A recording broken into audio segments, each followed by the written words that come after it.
O Brasil inteiro acompanhou o caso recente do Faustão, que precisou fazer um transplante de coração. O apresentador recebeu um novo órgão e o caso reforça ainda mais a importância da doação de órgãos. A gente precisa falar sobre isso. Aproveitando que setembro é o mês da conscientização e incentivo para a doação de órgãos e tecidos, nós vamos receber ao vivo um time mais que experiente para tirar todas as suas dúvidas.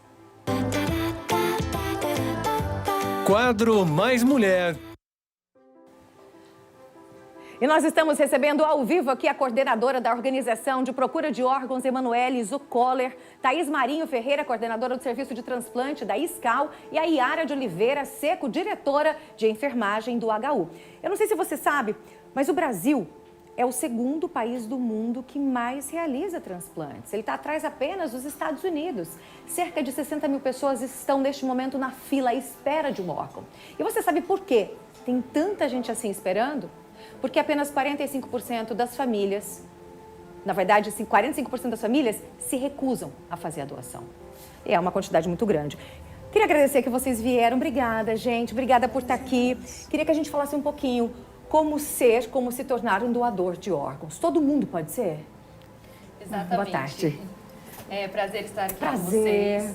Para ser um doador de órgãos, a gente precisa manifestar vontade para nossa família, Tá. né? Que na hora de decisão, quem vai decidir é a família. Mas se eu manifestar e a família não quiser?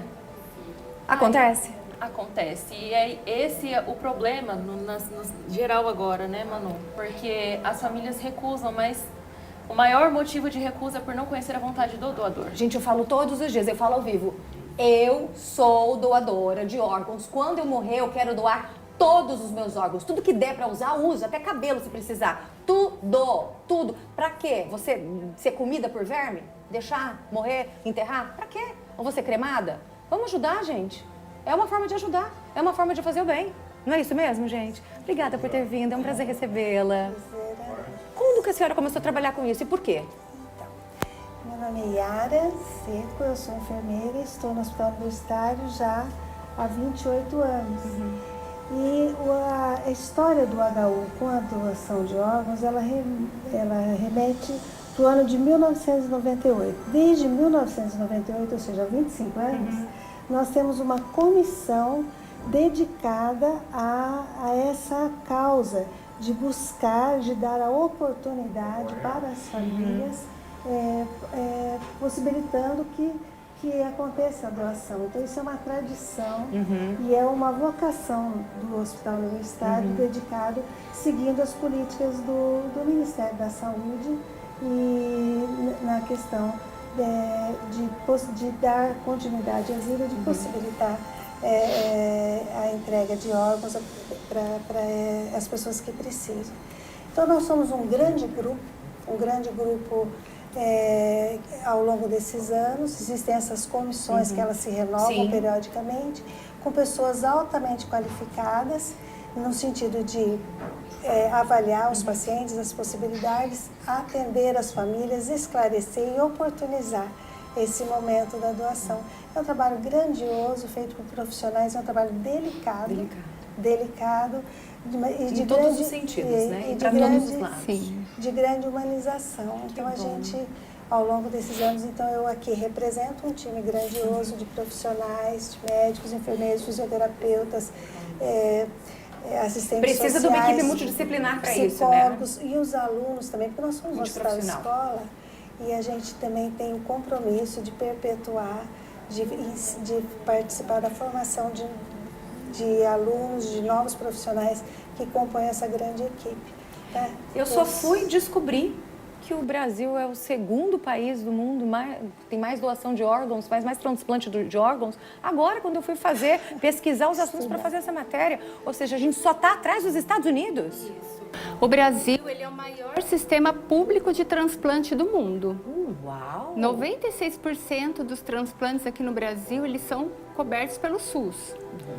Por que 96? Porque às vezes as pessoas podem estar, por exemplo, internadas num hospital pelo convênio dela, mas o transplante em si, tudo isso vai ser feito pelo SUS. Tá. É só a acomodação dela que pode ser feita, mas mesmo assim as pessoas ficam, a maior parte fica tudo pelo SUS.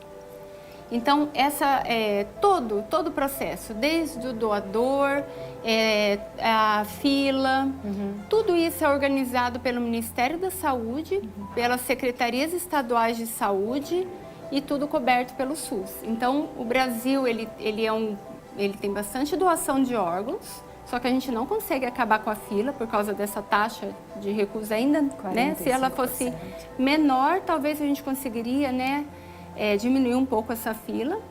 Mas ele é um país que está muito bem suprido de médicos, de enfermeiros, de equipes de saúde que são especialistas nisso, qualificados. Então, acontecem muitos transplantes, acontece muita doação de órgãos, mas as recusas da família ainda é um grande obstáculo que a doação de órgãos, que as pessoas que estão esperando têm para conseguir o seu órgão e conseguir ter qualidade de vida e vida, né? Muitas vezes. Bom, a gente resolveu tratar desse assunto, claro, instigada por causa da questão do Fausto Silva, que repercutiu, já é um assunto que a gente iria falar agora em setembro, já adiantamos, já vamos falar sobre isso, porque o Fausto Silva, ele passou por esse transplante de coração recentemente, ele se recupera na UTI de um hospital de São Paulo. Um apresentador de 73 anos foi internado no dia 5 de agosto com um quadro de insuficiência cardíaca. A notícia reforçou ainda mais a importância da doação de órgãos. O que eu consigo fazer hoje é orar muito, pedir para que as pessoas façam isso, porque eu acredito em Deus, eu acredito muito na recuperação. Que não só eu, mas como todo o Brasil, estamos junto com você nisso, Faustão. Uma corrente de solidariedade para um dos maiores e mais queridos apresentadores da televisão brasileira. Eu peço que quem gosta de mim reze por mim. E queria dizer também para vocês que tá bem, estamos na luta, todo mundo com muita esperança e certeza que vai dar tudo certo. João Guilherme Silva, filho do Faustão, publicou esse vídeo para agradecer o apoio ao pai e à família. Quem precisa ou já precisou receber um transplante entende que o tempo passa diferente. E sempre com aquela coisa, tem que dar tempo, tem que dar tempo. Era o maior medo que eu tinha, sabe? De que não desse tempo. Aos 73 anos, Fausto Silva está internado desde o dia 5 de agosto num hospital na zona sul de São Paulo. O quadro de insuficiência cardíaca, que era acompanhado pelos médicos do apresentador desde 2020, se agravou. A insuficiência cardíaca é a incapacidade do coração em se contrair ou relaxar da forma correta, que resulta na falha no bombeamento de sangue. No Brasil, os transplantes são regulados pelo Sistema Único de Saúde, o SUS. Não importa se o procedimento será feito em um hospital público ou particular. Todo mundo entra na mesma lista e aguarda até que apareça um doador compatível. Isso significa que o órgão precisa combinar com quem vai recebê-lo, em vários quesitos. Um deles é o tipo sanguíneo. E uma vez que esse doador apareça, o tempo que parecia não passar começa a correr. Um coração, por exemplo, tem o prazo máximo de 4 horas para chegar ao paciente.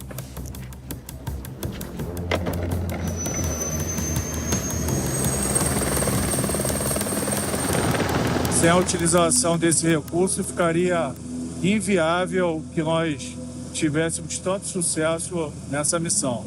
Como é a sensação de missão cumprida? É uma mistura de sentimento. O sentimento de dever cumprido, o sentimento de ajudar o próximo. Na última semana, em São Gonçalo, na região metropolitana do Rio, a família de um paciente autorizou a doação de órgãos.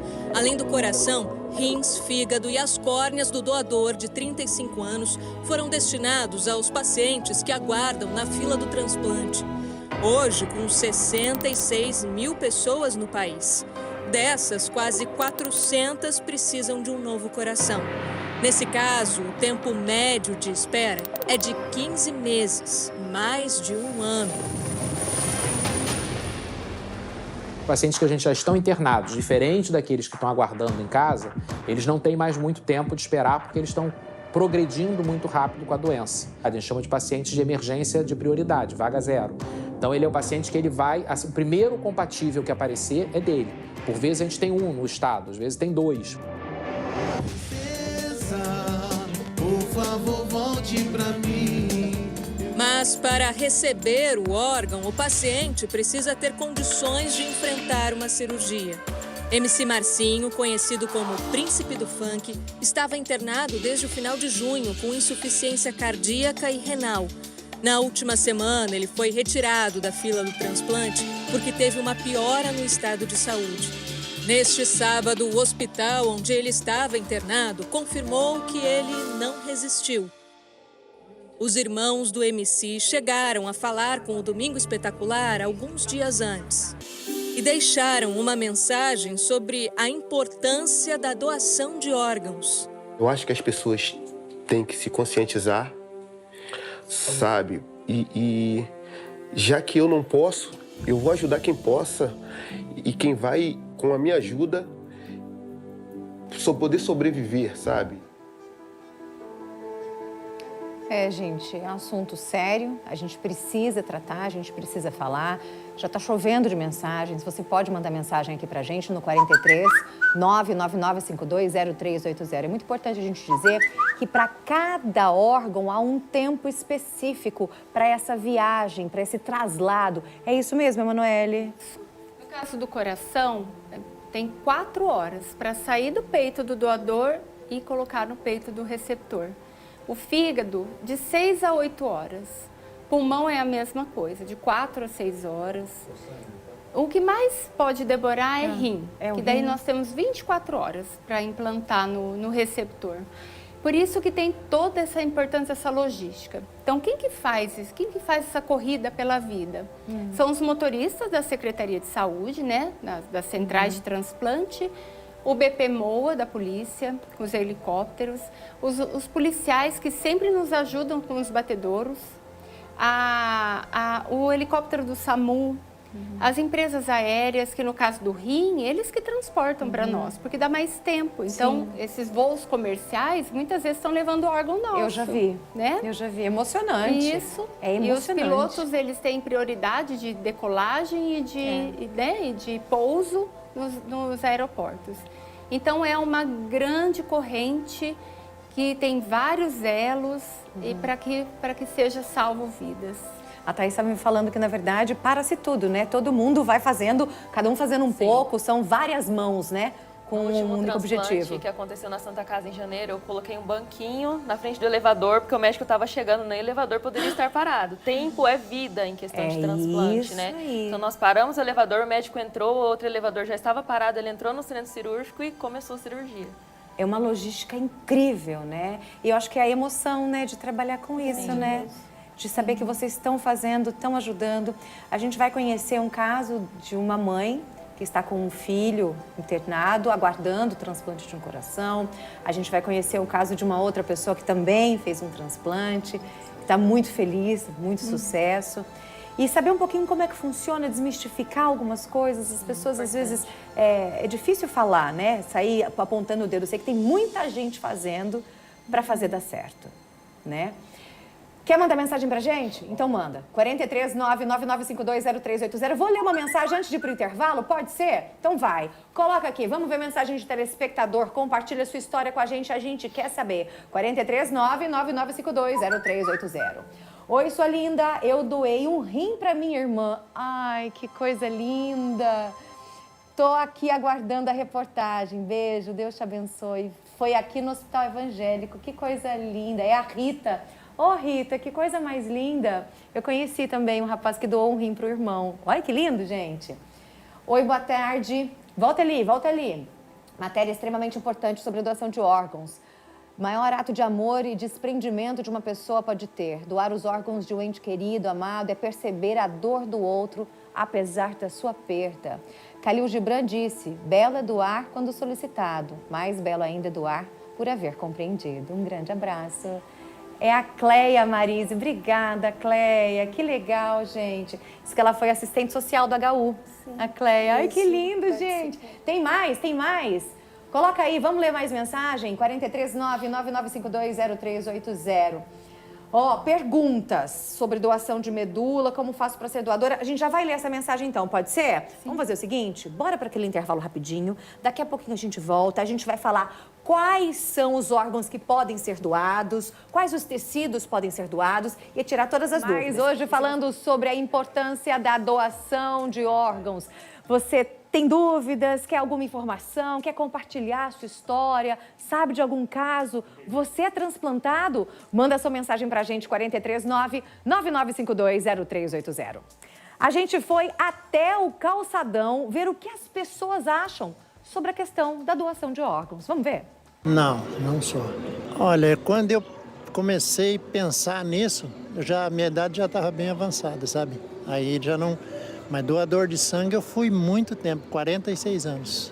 Eu acho importante porque a gente, depois que vai dessa para outra, a gente não aproveita mais os órgãos. Então, alguém que precisa, a gente supre a necessidade dele, né? Então, acho que eu sou a favor, sim.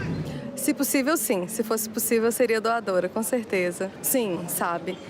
Até mesmo porque a família tem que ser informada para que seja anuído a essa disposição dos órgãos. Caso contrário, não há possibilidade ante a negativa da família. Então é preciso que se manifeste este interesse em prol de toda uma coletividade. Oi, Sara, meu nome é Eliane.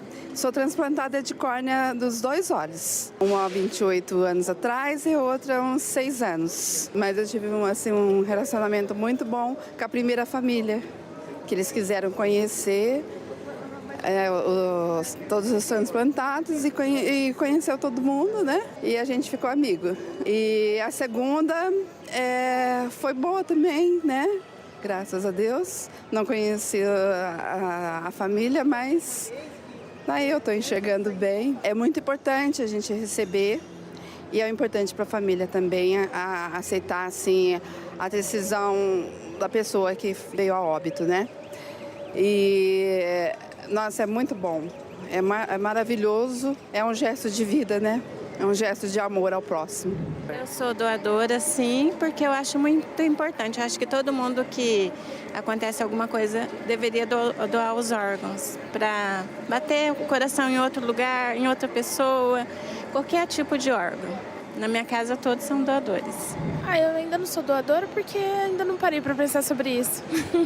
É importante, agora a gente ainda está pensando mais, né, por conta das notícias, mas ainda não me aprofundei no assunto ainda, não conversei com a minha família sobre nada disso. Então, tá na hora de conversar. A gente está recebendo aqui a coordenadora de organização de procura de órgãos, Emanuele Zucoller, Thaís Marinho Ferreira, coordenadora do serviço de transplante da SCAL, e a Yara de Oliveira Seco, diretora de enfermagem do HU. Bom, tá na hora de falar, não tá? Eu acho que essa questão do Faustão nos veio para isso, né, Yara? Falar com as pessoas, dizer eu quero ser, já é um belo do empurrão. O importante é que quando a família, a vontade da família, o parecer da família é fundamental nesse momento quando se dá a possibilidade da doação de órgãos. Se a pessoa é doadora, mas a família se coloca contrário, então a doação não se efetiva. Então, naturalmente, necessariamente, a família tem que estar presente e anuir, como disse muito bem a pessoa na reportagem, que é uma coisa tão valorosa. Então, para nós temos a equipe de doação, a CIDOT, Comissão Intra-Hospitalar de Doação de Órgãos e Tecidos. Nós temos profissionais dedicados a isso exclusivamente e tem uma outra grande equipe de suporte, que são mais de 70 profissionais. Uau! Então, e todos os profissionais que são admitidos no hospital, da portaria ao centro cirúrgico, todos, de alguma maneira, nas suas aproximações na inserção no ambiente hospitalar, eles são orientados para isso, que também é uma maneira da gente divulgar.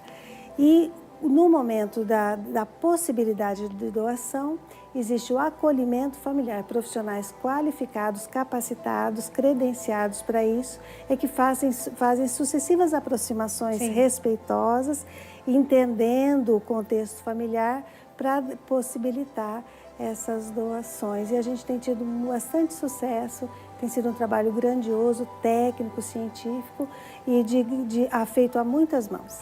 Você sabe quais os órgãos podem ser doados? Coloca aí na tela para a gente conhecer um pouquinho, para a gente entender um pouco mais. Coloca aqui na tela para mim que a gente vai mostrar, ó, o que pode ser doado. O rim pode ser doado, e aqui são os órgãos, tá? E o rim ainda em vida, né? Sim. Ainda em vida. Por exemplo, se o meu irmão tiver algum problema, eu posso doar o meu órgão para ele, se for compatível. Normalmente de irmão é. Sim. Tem que fazer os exames. Tem que fazer exames. Às vezes não, só porque é irmão que é compatível. Exatamente. Deixa eu mostrar aqui, ó. O que mais que pode ser doado? Fígado, né? Coração, pâncreas e pulmão. Esses são os órgãos que podem ser doados. Agora, quais são os tecidos que podem ser doados? As córneas podem ser doadas, a pele pode ser doada, os ossos, as válvulas cardíacas, cartilagem, a medula óssea, que isso é muito importante. A gente já conversou com o Dr. Fausto também, que vai vir aqui falar sobre essa questão da medula, que isso é muito importante. O sangue do cordão umbilical. Para que serve o sangue do cordão umbilical?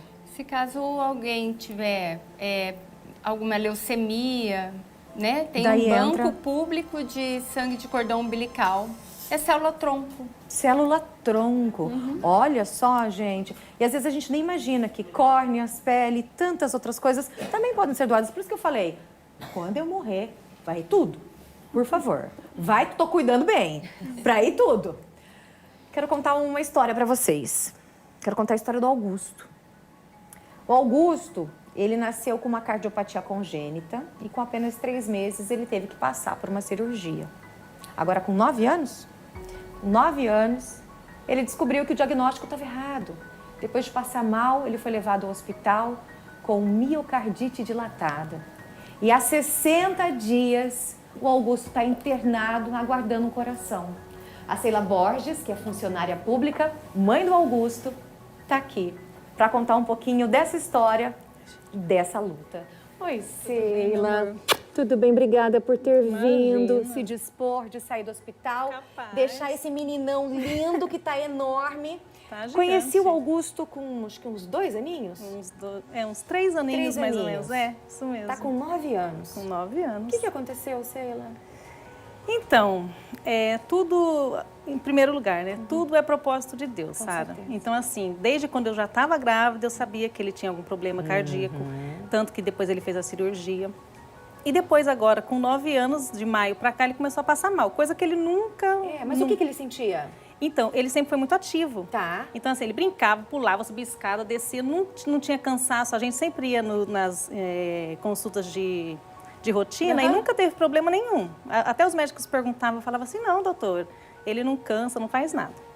Então tá, daí quando a gente começou a perceber, no final de maio, ele começou a ficar mais cansado. Não queria descer para brincar, comia, começava a vomitar. Eu pensei que, sabe o que era? Eu pensei que era problema de estômago, que ele comia e vomitava. Né? Nem passou pela minha cabeça que poderia ser por causa do coração. E foi por isso, quando a gente começou a ver ele muito cansadinho, não conseguindo comer, não querendo brincar, que daí a gente levou ele no médico. E daí que foi descoberto essa miocardite? Miocardiopatia dilatada. Miocardiopatia dilatada. É a punção do coração. Por exemplo, o coração ele pulsa assim. O do Augusto, a médica chegou a dizer para mim, eu não sei como que ele está de pé, porque o coração dele não está batendo. Então o dele, ele tenta bater assim, ó, e não consegue. O coraçãozinho dele funciona 18%. Meu Deus do céu. Agora, eu acho que o mais difícil é essa angústia na espera, né? Afinal, já são 2 meses aguardando. Hoje faz 2 meses. 2 meses. 2 meses. Na verdade, já chegaram 2 corações. Sim. Mas não foram compatíveis. Não, o doutor descartou porque o paciente teve um problema de fumava? Não? Não, ele tinha tido um AVC e o outro também já tinha tido uma parada cardíaca. Então, daí o doutor descartou. Isso acontece muito, gente, de chegar a coração e falar, não, esse aqui não vai. Acontece bastante? Nós temos alguns critérios, né? Tanto para o receptor quanto para o doador.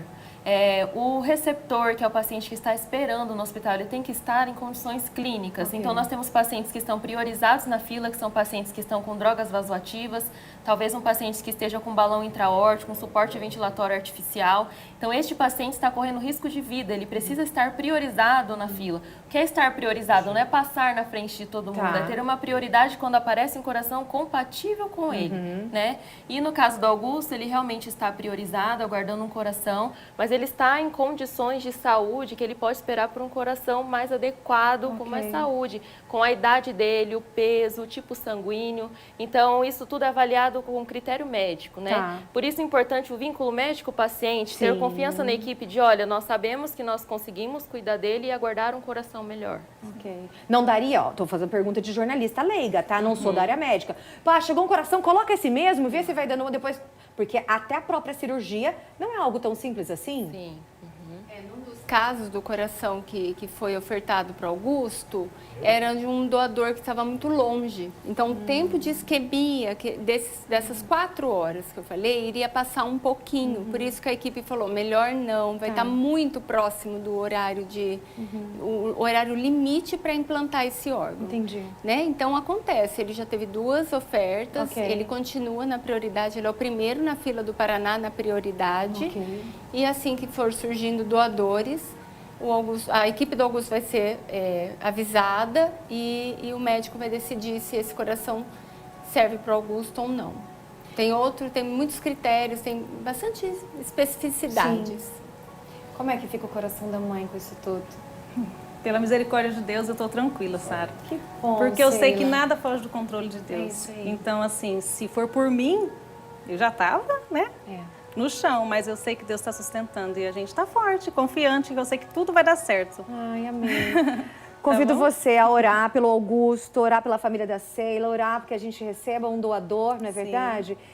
Orar por todo mundo, por toda a equipe, porque todos os médicos, todas as pessoas, enfermeiros, técnicos que vão receber esse coração e colocar esse coração nesse menino lindo que é Augusto, filho do nosso Cris querido, que também a gente ama tanto. Tá bom? Obrigada, Sheila, por vir aqui, por essa fortaleza, de vir aqui compartilhar essa história, para que a sua história sirva de exemplo para outras pessoas que estão passando por situações semelhantes. Sim. É verdade? Verdade. Nossa, me dá um pouquinho dessa crença em Deus, dessa fé, menina. Que coisa linda. Amém. Deus abençoe. Amém. E bora todo mundo orar pelo Augusto, Vamos lá. hein? Mensagem de telespectador. O pessoal tá mandando, várias pessoas transplantadas estão mandando mensagem. A gente fica muito, muito, muito feliz. Boa tarde, meu nome é Ivanilda, eu trabalho na HU, eu sou da área da saúde. Eu doei os órgãos do meu filho que teve morte cerebral em abril de 2022. A dor da perda é atenuada na doação. É um sentimento inexplicável saber que irá curar e tirar sofrimentos de outras pessoas. É um ato de amor ao próximo.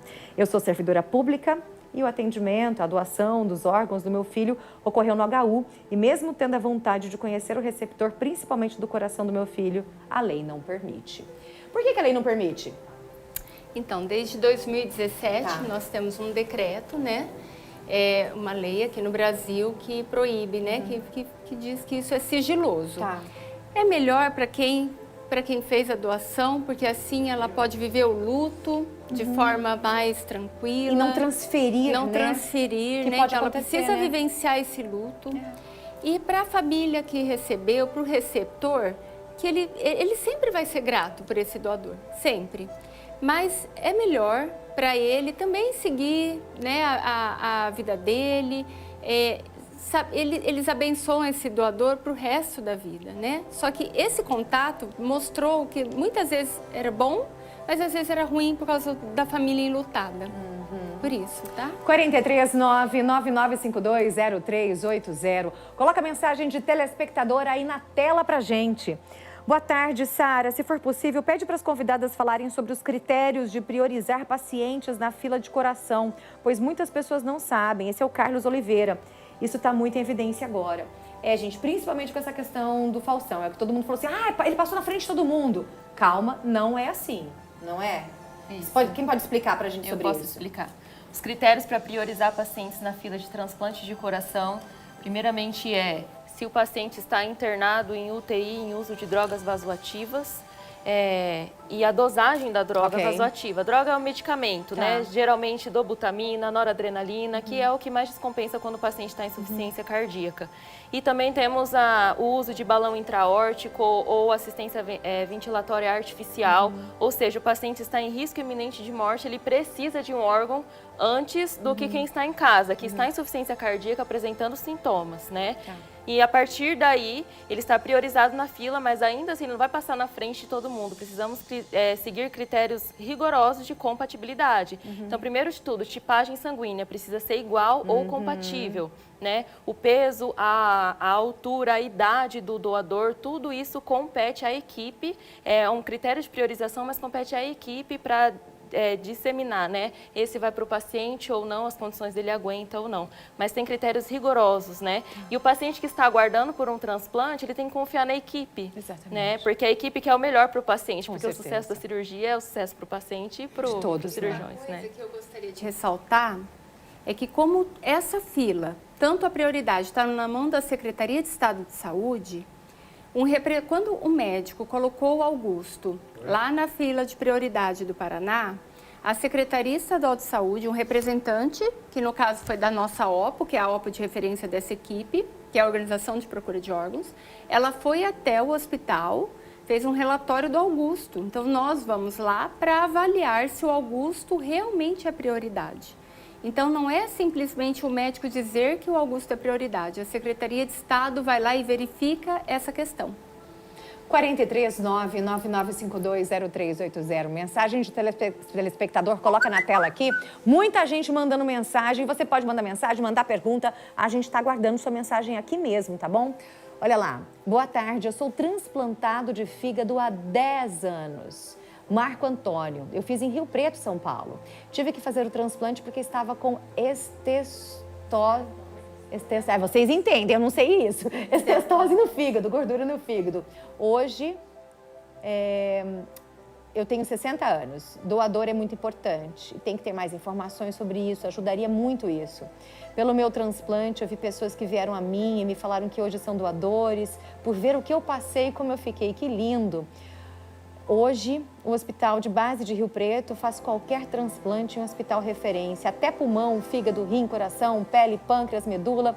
Fantástico o serviço deles. Mensagem do Marco Antônio. Obrigada, Marco Antônio, por dividir, compartilhar a sua história aqui com a gente, tá? Acho que isso é muito importante mesmo. Tem mais mensagem de telespectador? Coloca na tela 439-99520380. Olá, Sara, boa tarde. Pessoas com doenças crônicas podem doar órgãos? Tenho é isso? Lúpus. Há 12 anos, eu nunca perguntei pro meu reumato. Excelente pergunta. Quem foi que fez essa pergunta? Você sabe, Ferzinha, me dizer quem foi que fez essa pergunta? A Vânia fez essa pergunta. Então, pessoas que têm doenças crônicas, por exemplo, lúpus, podem ser doadores de órgão? Pode ser doador. Na verdade, quando for determinada a morte dessa pessoa, é colhido alguns exames. Ok. Se for da vontade da família doar os órgãos dela, é colhido os exames laboratoriais, feito um ultrassom, e os órgãos que ainda estiverem viáveis podem ser doados. Acho que é importante ressaltar que a pessoa, como diz um telespectador, acha que eu sou muito velho para doar órgãos, então eu não sou. Foi na enquete, né?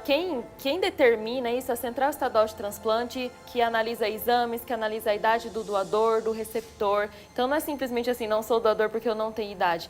Pacientes podem doar córneas até 70 anos. A gente já viu doação de órgãos com mais, 80 anos. Depende do critério. Depende do critério, do órgão que vai ser doado. Então o importante é manifestar a sua vontade. Que na hora de decidir, tem toda uma equipe técnica por trás disso. E o que for viável será doado para salvar muitas vidas. Maravilhoso. 439-99520380. A gente está aqui correndo contra o tempo. A gente tinha um recado da Camila. Queria agradecer a Camila, maravilhosa, que a gente vai passar esse recado da Camila. Não vai dar tempo. Vou só colocar aqui, então, mais uma pergunta, que tem um monte de perguntas. A gente não vai conseguir responder todo mundo, tá? Sara, parabéns pelo assunto de hoje. Gostaria de saber sobre o doador. Em que tempo são retirados seus órgãos? Pois existem segundos e minutos para o último suspiro de vida. Boa pergunta. Gostaria de saber sobre o doador. É isso aí. E aí, gente?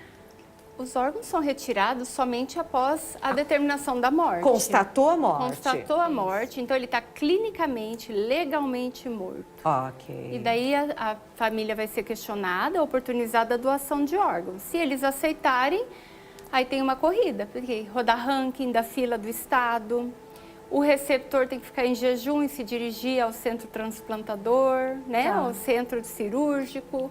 Então, por isso que a gente pergunta para a família se eles podem aguardar pelo menos 12 horas. Para que a gente consiga que esse paciente que vai receber fique em jejum, se dirija ao hospital. É uma corrida. Aí começa a corrida. Meninas, mas os órgãos só são retirados só depois da constatação depois da da morte. constatação Eu queria da agradecer morte. que vocês vieram. O nosso tempo acabou, mas foi um prazer recebê-las. Muito obrigada. Parabéns pelo trabalho de cada um de vocês, que eu sei que é um trabalho belíssimo. Que Deus continue abençoando, tá bom? O trabalho de vocês. Obrigada por estarem aqui, tá? Ó, o resultado da enquete lá do nosso Instagram. Já é doador de órgãos? Sou sim, 62%. É isso aí. Ainda não, 12%. Vamos mudar esse número aqui. Como eu faço 25%? É isso, gente? É isso!